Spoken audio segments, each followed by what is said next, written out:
Yo,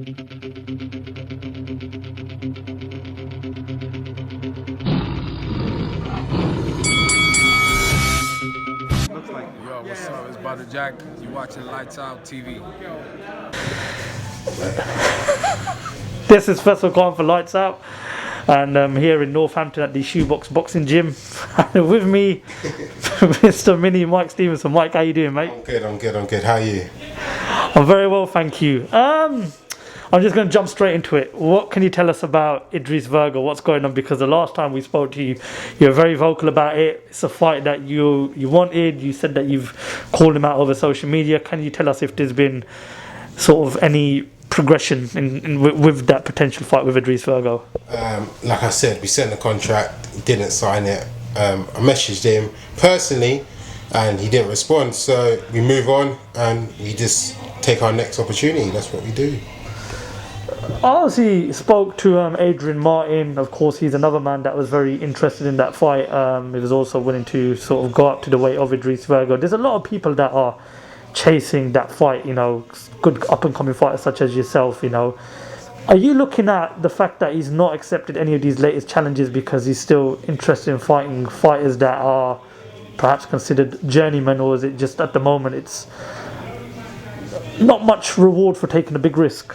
Like I said, he talks the talk, but he knows that if he fights anyone with a winning record, that he's gonna lose. So I think it's like you said, it's too much of a big risk. He's just got a good promotion deal with Hennessy Sports, so he's gonna be looked after nicely. So there's too much of a big risk for fighters like me against him. So I understand where he comes from on a business point of view, but when you're talking smack, that's when I'm calling people out and other people call you out, you got to respond. And like I said, he's not responding, so we forgot about him and we moved on to our next opponent and see if we can get another big fight.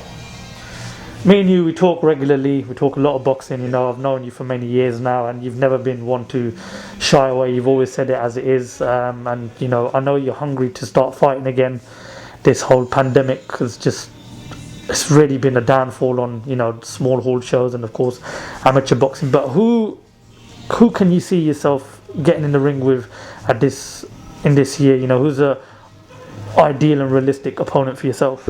Realistically, I have been inactive for what will be 2 years coming October. So for me personally, I could jump in straight in the 6th rounder with a 50-50 opponent, or if I want to be realistic, probably get a 4-rounder under my belt just to get the ring rust off, get a 6th round under my belt. Then I can start saying to these guys, yeah, I'm ready, let's go. I'm ready for titles or big fights or big names who are higher than me in the rankings, who's got world rankings, or that's what I'm about. So realistic, what big fights now? That's like I always said it. What big realistic fights? I'm a realistic guy. I know about levels. I'm not gonna I'm not gonna say, yeah, I'm gonna beat this person, beat that person, when I probably could, but I'm a realistic guy, so we have to see what's in the future for us. One fight that obviously that is to look forward to in your division is Denzel Bentley and of course Felix Cash. I know you know Denzel quite well. Firstly, talk to me about that fight. What prediction do you give for that fight, which I believe Frank Warren and Queensbury Promotions have won the purse bid right to host that fight? Personally, I don't think that Felix and Denzel will fight. I think too much of a risk for Felix Cash, and it shows about Eddie Hearn. Does he really care about Felix? Like, he lost the purse bid to Frank Warren for a British title. Eddie Hearn, if he wants to win a purse bid, he'll win the purse bid. It was like Demetrius versus Liam Williams for the world title. Andre, he's not a big name, but it's a world title, and they won the purse bids. So I think that Felix and Denzel, I don't think they're going to fight, to be fair. I think Felix will go for the European against that Italian guy who even I would want to fight for the European title. He's like 41 years old, Italian. I could beat him. But yeah, I think, and I think that Denzel will do exactly the same we done to Hearn in the second fight. He'll push forward. Felix will try to bully him, and I think Denzel will stand his ground, push Felix back, and it will be a hard night for Felix. Just coming on to that whole Liam Williams and Demetrius Andrade, it was announced last week, I believe, that a deal has been agreed for them to now fight each other. It's a fight that Liam Williams has chased for a very long time, and rightfully so. I mean, I believe since the loss to Liam Smith, he's done really well for himself. He's got some good wins under his belt. How do you see Liam Williams getting on against Andrade? Nah, I think he'll just school him. I think Liam's he's a world class fighter, but I think he'll get schooled. I think, he'll get schooled. Too much experience. He's been in the Olympics. He's been a world champion for numerous of years, and he just got the better experience. I think he just picks them apart, really. Liam Williams, he's only got one. Everyone knows what he's going to do. He's going to come forward, he's going to try to hit him and try to knock him out, and I think he's get picked off. So Canelo Alvarez defends his world title a few weeks against Avni Yildirim. Whatever you make of it, that's obviously your opinion, but obviously it's still for him. He's got to do what he needs to do, and there's a lot of talks with that fight with Billy Joe Saunders that will get announced hopefully after that fight, depending on if Canelo comes through Avni Yildirim. I mean, a lot of people are saying that Canelo will stop Yildirim within 2 to 4 rounds. But I want to ask you the question, is now the right time for that fight for Billy Joe Saunders, and is Billy Joe Saunders the man that you see that will dethrone Canelo Alvarez? This is what we're talking about. Yes, I think Billy does beat him. I think Canelo will win within 1 or 2 rounds against his opponent on the 27th. Then I think Billy Joe will beat him. I think with Billy, it's more the fact that the higher his level opponent is, the better he becomes. I know he's been inactive, but he's got natural talent. And I keep watching him, like his style, and I think he's not like Mayweather, but I said it before, he's got similar traits to Mayweather, how he hits, moves, doesn't get hit.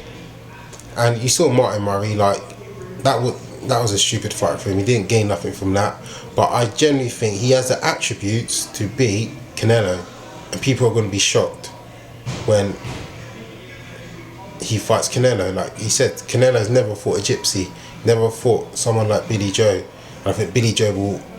Only thing with Billy, I think the only thing he hasn't got going is that he's been inactive. But when did he fight last December against Martin Murray? So 7 months. I know he's training hard now, and I generally think that he'll be. I think it was like Amir Khan, Canelo. First 6 rounds, he was losing. He lost losing 5-1 because he couldn't hit. I know it was a few years ago, but he couldn't hit Amir Khan because his speed. He caught him with a good shot, but we know that Billy Joe can scrap if he wanted to, and he can get in the scrap. But I generally think that Billy Joe will beat Canelo. Well, we're looking forward to it. It's going to be a very good fight. But first, as I mentioned, Canelo's got to get past Avni Yildirim. Mike, as always, before every interview comes to an end with us, is there anything you'd like to add? I know you've always got something to say at the end of every interview, and if you're going to say what you're going to say, what I think you're going to say right now, it's definitely going to bring a little giggle. What would you like to say before we bring the interview to an end? Literally, Anthony Joshua, I know you're going to be watching this. Make sure you sign me up. I chat to your cousin KD on the regs, and sign me up. Frank Warren, if you need any middleweights, sign me up. Eddie Hearn, sign me up. Literally. Bob Arum? Pardon? Bob Arum? Nah, not Bob Arum, too far. I want to stay in England, to be fair. That's where the boxing's at. But yeah, like I said, Anthony Joshua, Billy Joe Saunders, Dylan White, even George Groves has got his manager license. Sign me up. I will get you wins, and we can make some good dough. Well, not. We can make some money, but yeah, thank you for that. And one last thing, just want to shout out my sponsors, Oz Beckham, literally helped me from the start, so I got enough love for him. And like my new team Shoebox in Northampton, which I'm enjoying my training and I'm loving it, so thank you. Top man, well said, Mike. Thank you very much for your time. We look forward to speaking to you again. Speak to you soon.